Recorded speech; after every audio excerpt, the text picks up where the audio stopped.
Boa tarde, Ricardo. Pessoal, só para ficar no vídeo mesmo, né, de praxe, tá sendo gravado, né? Depois a gente vai disponibilizar lá no YouTube lá como.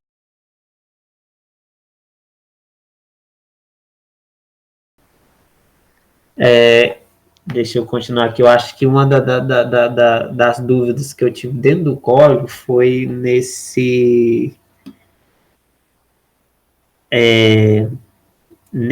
carinha aqui, ó. Ah, Entendeu? beleza. Que eu fiquei imaginando que ele armazenava uma instância. Tipo, tipo,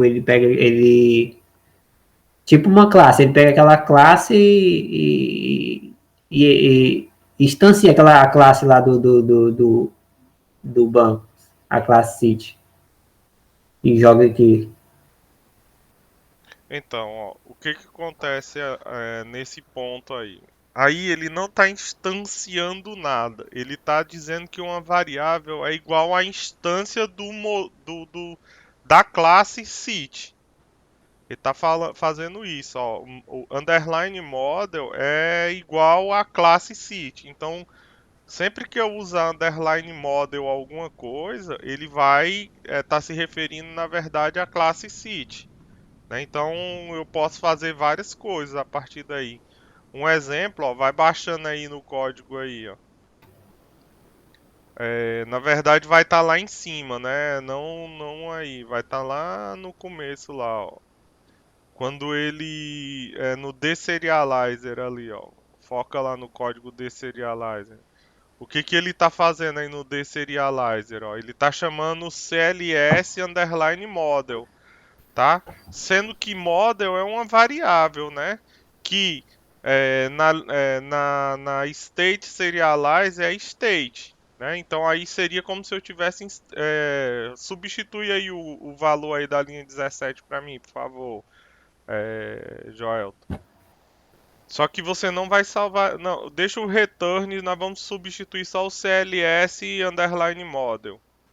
Ó, quando eu chamo state serializer de serializer, né? Eu tô chamando tô chamando na verdade esse código que o Joelton vai escrever aí, ó, state, coloca state aí com S maiúsculo.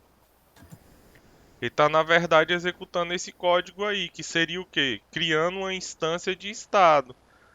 Só que a gente pode voltar o código, viu, Joel? Para não quebrar. A gente deixou o código dessa forma aí para o deserializer ele depender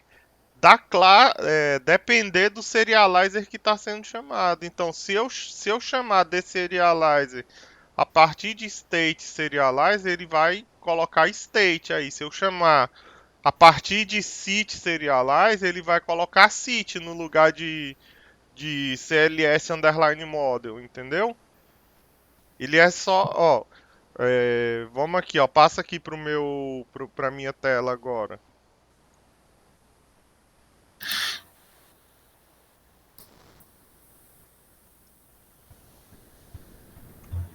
Ai, aumentar um pouco aqui.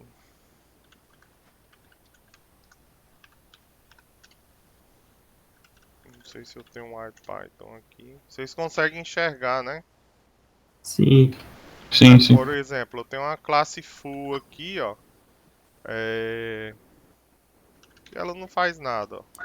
Se eu vim aqui e falar que A é igual a full, ó. Aqui não é instância de A não, ó, ou de full não, ó. É uma instância de tipo, tá? É uma instância de tipo. Agora se eu vim aqui, ó, B igual a full, aqui, ó. Se eu colocar B, ó, a gente já vê ó, que ele já não é mais só o que estava aqui na linha 3, ó. Ele disse assim, ó, full é uma instância de full, ou o B é uma instância de full que está nesse endereço de memória aqui, ó. Se eu usar o type aqui agora para B, ó, ele vai dizer que B é full. Tá vendo, ó? Ele disse que B é full.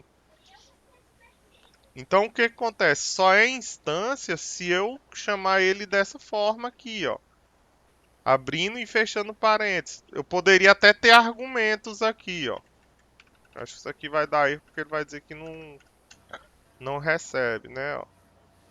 Ele disse que não recebe nenhum argumento. Então, só é instância se eu chamar o construtor. Como que eu chamo o construtor? O nome da classe abre e fecha parêntese. Olha lá, ó. Se eu fizer isso aqui, ó, vocês lembram que eu disse que A era igual a full? Ele também vai me retornar uma instância de full, tá vendo?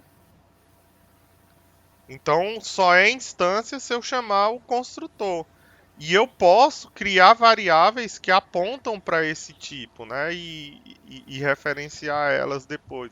Que foi o que a gente fez lá. A gente criou vamos dizer, uma classe que tem uma parte que é variável, né? Em alguns momentos a gente modifica o valor dessa variável para ela se comportar da forma como a gente quer. Entenderam ou não? Uhum. Entendeu? Entendeu? Ó, Espera. deixa eu ver aqui o código aqui, ó. Aqui eu tava estudando outra coisa.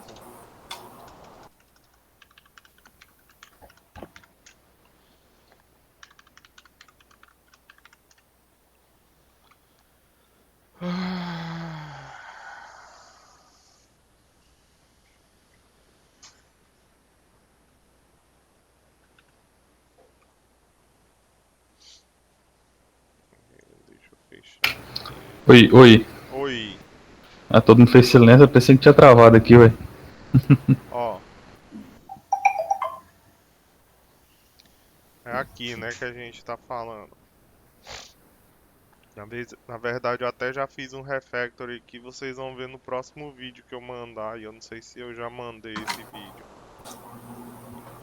É, beleza. Essa Bem, parte do Serialize aí tá no vídeo 3, né? do refactory dele? É. Ah, não lembrava. Já tá lá Acho que é a partir do 3. a partir do 3 que eu jogo ele aqui pro Isso, helpers, né? isso, E aham. A partir do 3. mudo É, o não nome cheguei a ver. de serializer para encode e decode. É, aí eu acho que tá aqui, né, nesse decode aqui, ó, quando eu chamo ele... não, aqui eu chamo ele direto, né, passando model. Mas é isso, gente, esse cara aqui, ó, ele, na verdade, ele tá chamando o construtor do que eu passei aqui, né, que é quando eu uso ele aqui, ó. Quando eu disse que ele era natural person, né, quando eu disse que ele era aqui natural person, ele vai se comportar como natural person agora lá. Assim, eu preciso que vocês entendam essa parte aí. Sabe o que vocês podem fazer? É usar o print quando vocês quiserem ver o valor de uma variável que vocês não estão entendendo o que está acontecendo ali, né? Vocês podem usar o print.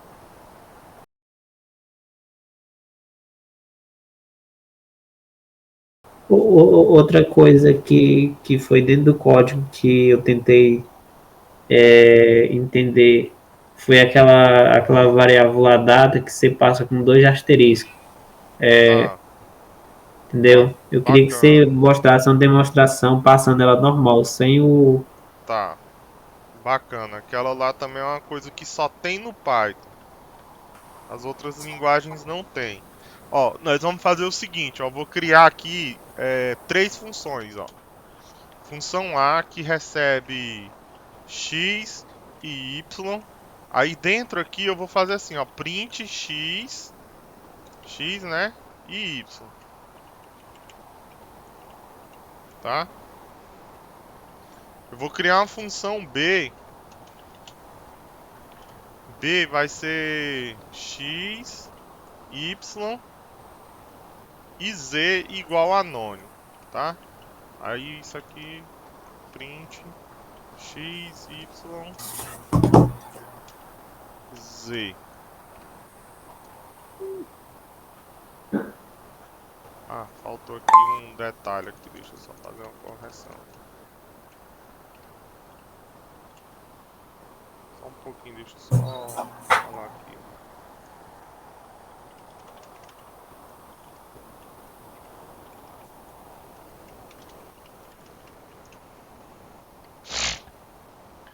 Ó, então, ó, o Python ele é bem interessante nesse ponto aqui das chamadas das funções, ó. Eu vou criar uma nova função que eu vou chamar de C, tá? E essa função C, ela vai ter dois argumentos aqui, ó. Que aí eu já vou explicar tudo para vocês referente a essa questão de asterisco e duplo asterisco. Aham.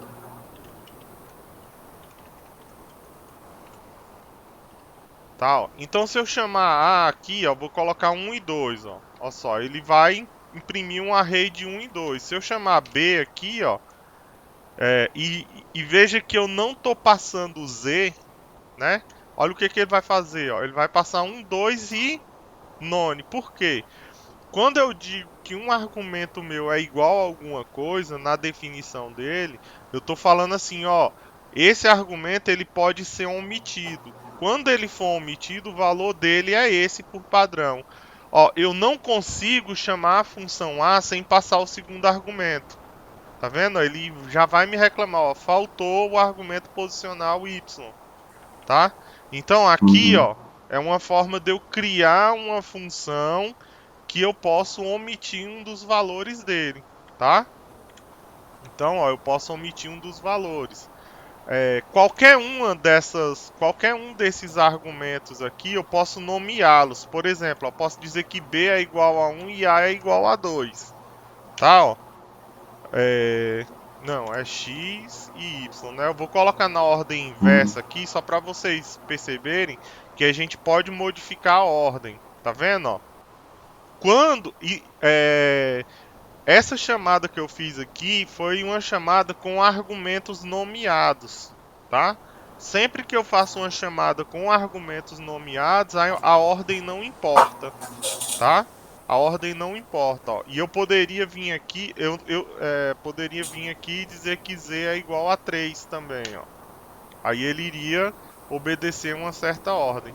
Essa função pode ser chamada sem nenhum argumento nomeado também. Aí ele vai usar o caráter posicional, tá? Agora, uma coisa que eu não posso fazer é colocar o primeiro argumento nomeado e os demais posicionais, tá? Eu não posso fazer isso, tá? O Python não aceita isso. A partir do momento que eu colocar um argumento posicional, os demais argumentos têm que ser, ou um argumento nomeado, os demais argumentos precisam ser nomeados, tá? Ó. Beleza? Entenderam Beleza. até aqui as possibilidades? Aham. Aí, ó, o que que acontece? Quando eu tenho um argumento, aí eu vou explicar com C, com a função C, ó. Se eu vim aqui, ó, C 1, 2 e 3, o que que vocês acham que vai acontecer? Vocês têm alguma ideia? Não Não, né? conheço Então esses dois. vamos ver Também não. vamos ver o que que vai acontecer. Olha só, a minha função C, ela tem dois prints, certo? Uma ela vai printar args e a outra ela vai printar key ou args, tá? Então, ó, vamos lá, eu vou chamar, ó. Olha só o que que vai acontecer, ó.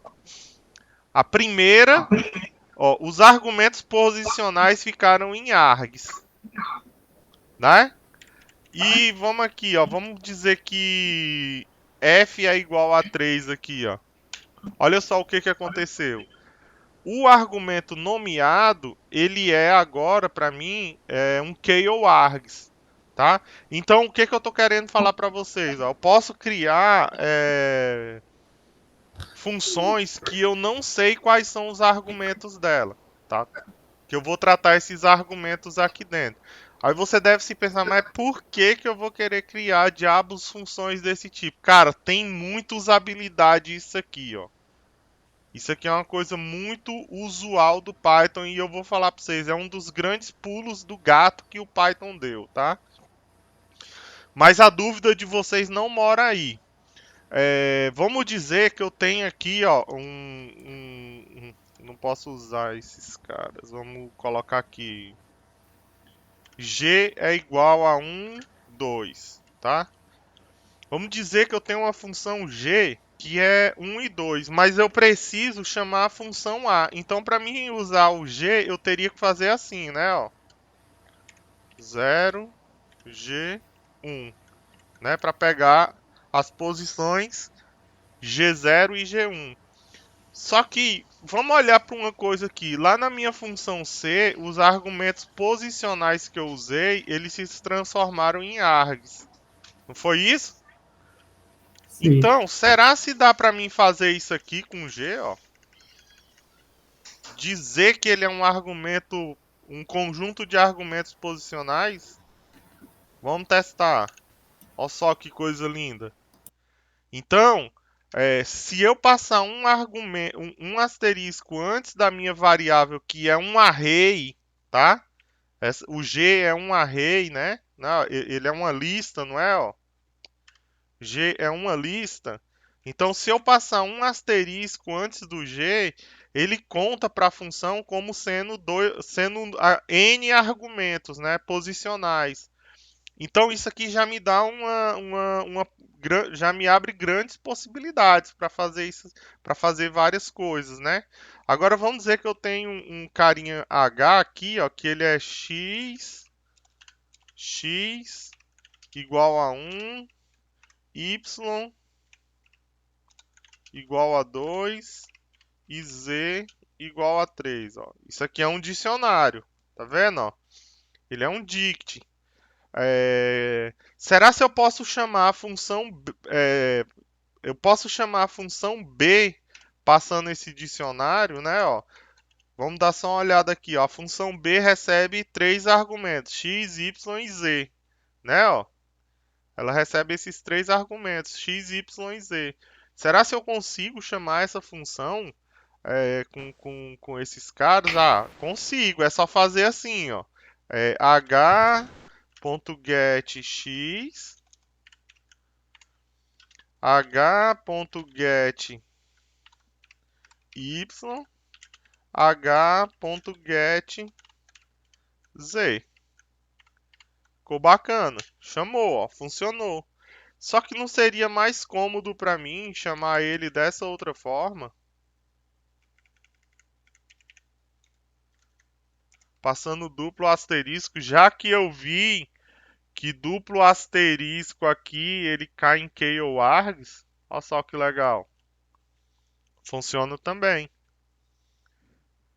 Então, o duplo asterisco e o simples asterisco, quando eu passo aqui na chamada de funções, eles vão se transformar em argumentos. Se for um asterisco só e um array, vai se transformar em argumento posicional, né? E se for duplo asterisco com um dicionário, ele vai se transformar em argumentos nomeados. E aí, isso me permitiu fazer o quê? Vamos voltar aqui para o código-fonte, ó. Nesse cara aqui, ó. Quando o modelo aqui é estado e o dicionário que foi lá passado para ele tem o name e abbreviation, quando eu passo duplo asterisco, o construtor lá de state, ele recebe dois argumentos nomeados, que é o name e o abbreviation, tá? O model ele tem essa característica. Todos os fields podem ser passados como argumentos, tá? E aí o que que acontece? Esse cara aqui ele já vai criar a instância de modelo para mim, entendeu? Entenderam aí o args e o koargs? Sim. Sim, sim. Agora, eu já vou falar para vocês. Geralmente, quando os caras vêm de outra linguagem e chega aqui no Python, eles só querem fazer função depois desse jeito aqui. Não façam funções somente desse jeito aqui. Tudo, isso aqui e isso aqui deve ser utilizado para uma forma muito, para algo muito específico. Quando você quer fazer sobrecarga de funções, tá? Quando você quer que você vai escrever uma função, mas você quer que muitas vezes ela tenha características diferentes, de acordo com os argumentos que lhe foi passado, tá? Não se viciem nisso aqui. Isso aqui é melhor do que isso aqui, tá? B é melhor do que C. Mas não estou falando que C nunca deva ser usado. A maioria das vezes nós vamos usar dessa forma aqui, ó. Sempre que a gente tiver coletando, principalmente dados do usuário para mandar para o nosso sistema, né? Quando a gente estiver fazendo a parte de controle, né? Muitas vezes a gente vai acabar abusando disso aqui, mas é normal, tá? Agora, eu tá sempre criando funções desse tipo aqui não é normal. Tem que ter uma argumentação para estar criando dessa forma aqui. Beleza? Beleza. E aí, Beleza. qual que é a próxima dúvida aí?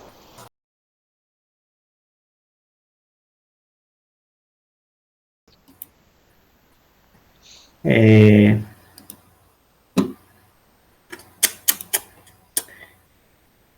é uma explicação sobre esses caras aqui, ó. Tipo, como é que ele pega aquelas duas funções e joga, tipo, que eu acho que eu sei o funcionamento dela, que, tipo, ela pega aqui e joga aqui, né?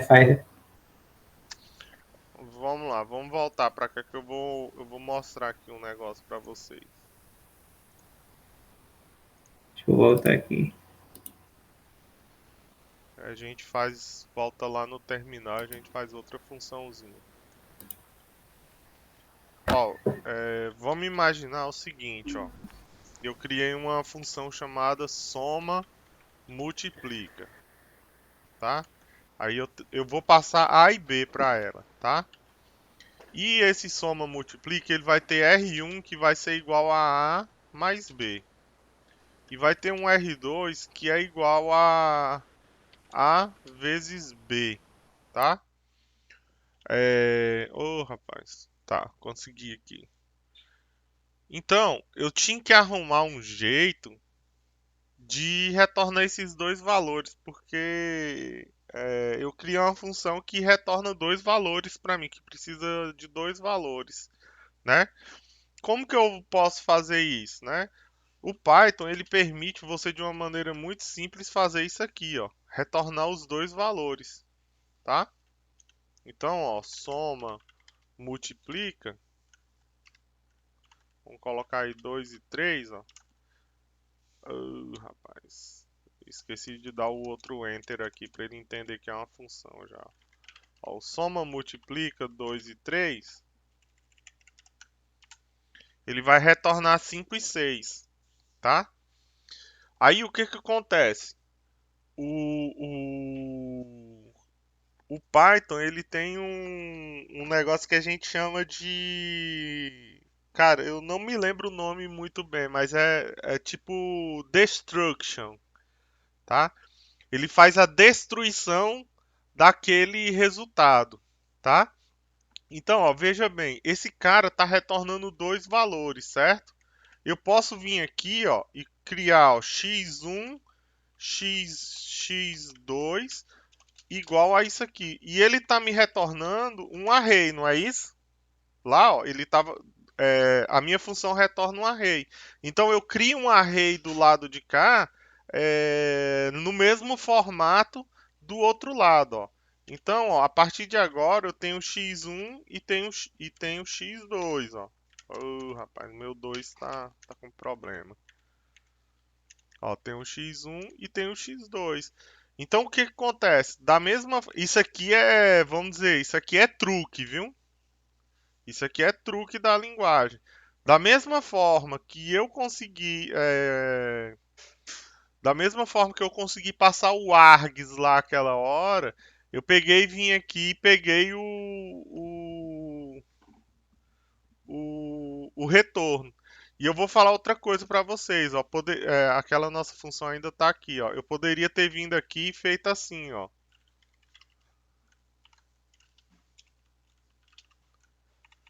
Poderia ter usado aquele valor para alimentar essa outra função.